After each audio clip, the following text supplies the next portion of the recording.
Hello, welcome to the PR Playbook Podcast. I'm Karen Henry, and today's guest is Uri Mann. He is CEO of Lagoon Development. Great to be on your show. This is very fun for me, so thank you. Well, thank you for coming in. Oh, it's exciting. Today is, we wanted to talk to you about what you are, who you are, what you're doing in Houston, and then how PR has helped you grow your brand awareness. Okay. So kind of just tell us who you are, where you're from, and why you're in Houston and all the developments you have here. Okay, sure. My name is Uri Mann. I moved to Houston about 5 years ago, originally from Florida.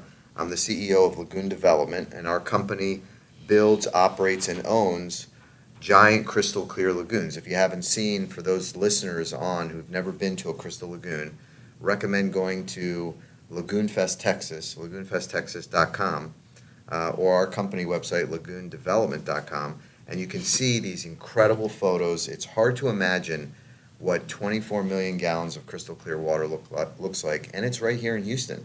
So we brought With white beaches. With white sandy beaches. We imported all the sand.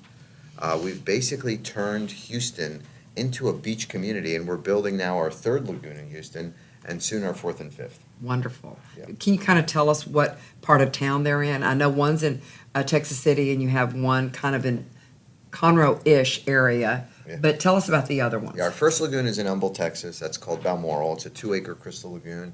It's the centerpiece of the most successful master plan community 2 years in a row. Balmoral has won all kinds of awards, including Best Recreational Center. And that crystal lagoon has really transformed that project, where we get 10 times more buyers coming to the models of our home builders. With the lagoon, it's an attraction that every home buyer has to come and check out. So they're curious, they want to see, and we call that the lagoon effect. The lagoon effect. And our second lagoon is 6 times larger. It's 12 acres of water. It's in Texas City, right off Interstate 45, and that lagoon is open to the public. We have a website for selling tickets. It's lagoonfesttexas.com. This is our 4th summer that we're open. Incredibly, this week we did over 11,000 paid visitors. Wow. And we're expecting to break a record this year with over 150,000 visitors. We have concerts and shows. You can rent a cabana, lounge chairs, get your margarita, pina colada. The kids can have fun on the floating obstacle course. It's really a great experience, and PR is a huge part of everything that we're doing. Thank you for mentioning that. Yeah. Yes, let's transition to that. Yeah, that's brilliant. Yeah. So have you always worked with a PR firm? We have always worked with PR. We find it extremely important in today's world where you just have so much noise. It's very hard to get the word out. It's hard for people to know, even if you're doing something fantastic that's great for the community, that people want to enjoy. It's really there.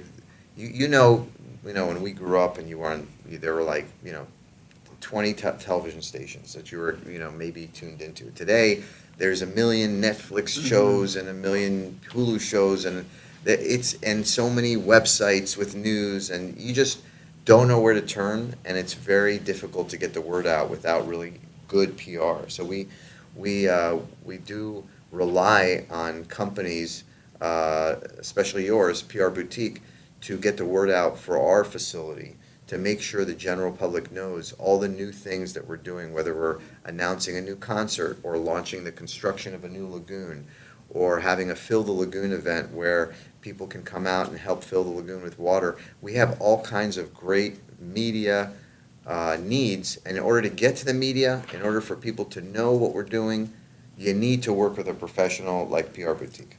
Thank you for saying that. And so I guess, over the years, things have changed in PR.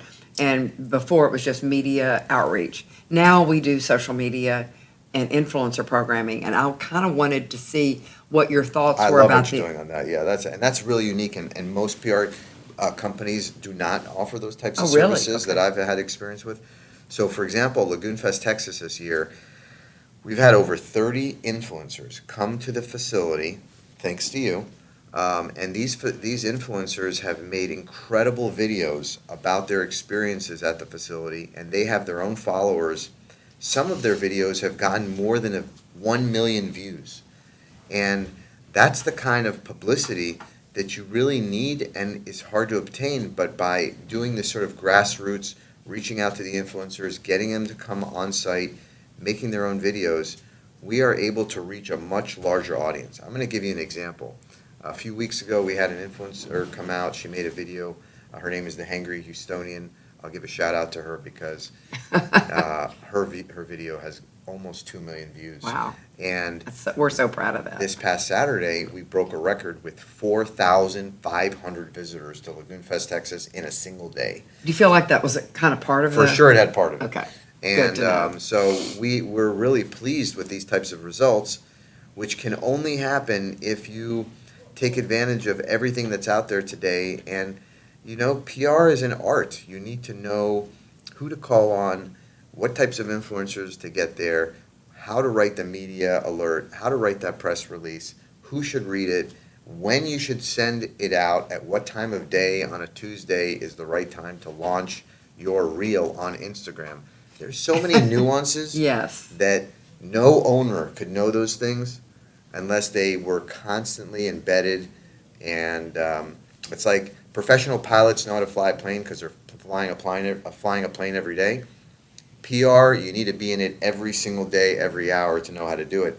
And nobody, in my opinion, that I've had the experience, I've worked with many companies, does it better than you, Karen. So I'm really, Oh, thank you for telling and us. that's why I agreed to be here. Very rare that I'll come into someone else's We're office so and do no, a podcast. seriously. I'm not very good at podcasts. So You are good. Well, I'm not. It's, my first time, so I'm excited to be here. Well, you're good interview. We saw that interview you did at I guess it was the Fox Morning. No, that early morning segment you did with Lainey. Oh yes, that was. You were fantastic on that. Well, thank you. So don't sell yourself short. It's easy to talk about things that you're passionate about and you're working on every day. So it's a great experience for me. And you've gotten me on a lot of news channels also to promote Lagoon Fest, Texas. So we're thankful for that because news shows, even though the internet and even though television is not as important as it once was, to get credibility out there and to be organized in a professional manner, to have the types of videos that you can then later put on your own website to showcase what you're doing, it's important to be in the news. I agree. And a lot of the TV segments live on their website. Yep. And then, like you said, you can tag it or you can put it on your social media and grow the awareness. Yep. So back to the social media. Of all the social media platforms, you feel like Instagram or TikTok or Facebook? Because I know they all have different audiences, but do you prefer one over the other? Or do you feel like one's more effective? I think they're equally important. I've only been able to really understand the data behind Instagram and Facebook.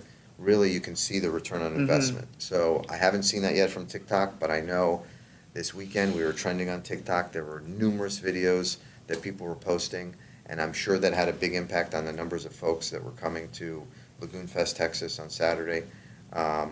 And so it's important to be out there, and there's always something new, like there's Lagoon, there's Snapchat, there's TikTok, there's Instagram. You don't know, you got to be everywhere, and you really, you got to be an early adopter if you can, because sometimes you get the best bang for your buck if you are an early adopter.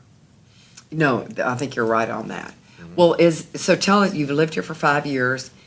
What do you think about Houston as compared to Florida? And I know you travel a lot too. Yeah. But I mean, and you've created something in Houston that nobody has never been here before. Are you feeling like this is the best audience for you? Or did you move here because of Lagomar or Lagoon? Or did you move here because you just moved here and then you developed this? Well, the reason I moved to Houston is, first of all, I was the CEO of Crystal Lagoons, and we looked at the United States as the best market for the lagoon concept. And then we started looking at states specifically that would be ideal, had warm weather, growing population, strong economies, and guess what? Texas came out as number one. And Houston is the best city, the best MSA for development of master plan communities. Why is that?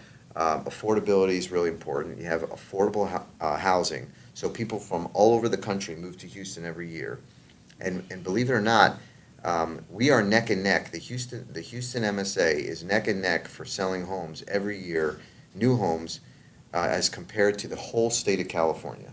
So people don't realize that, but we in Houston, we sell about 30 to 40,000 or more homes per year. That's about the same as the entire state of California.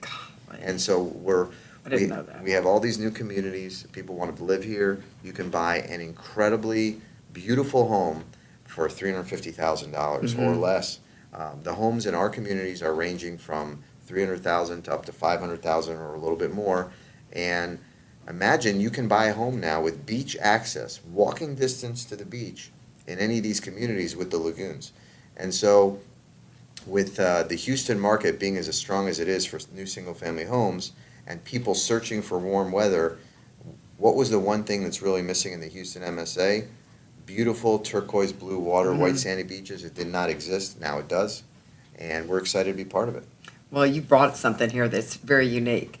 I guess I know that your time is limited, so I don't want to keep you any longer, but is there anything else you want to tell us about your experience with PR or your experience in Houston? Well, I just wanted to, since I'm here and we've got this great audience of all your employees here, I'd like to say that we have been really pleased with the day-to-day consistent outreach to us and the meticulous, detailed nature of your outreach to the media, helping us with influencers, managing our social media.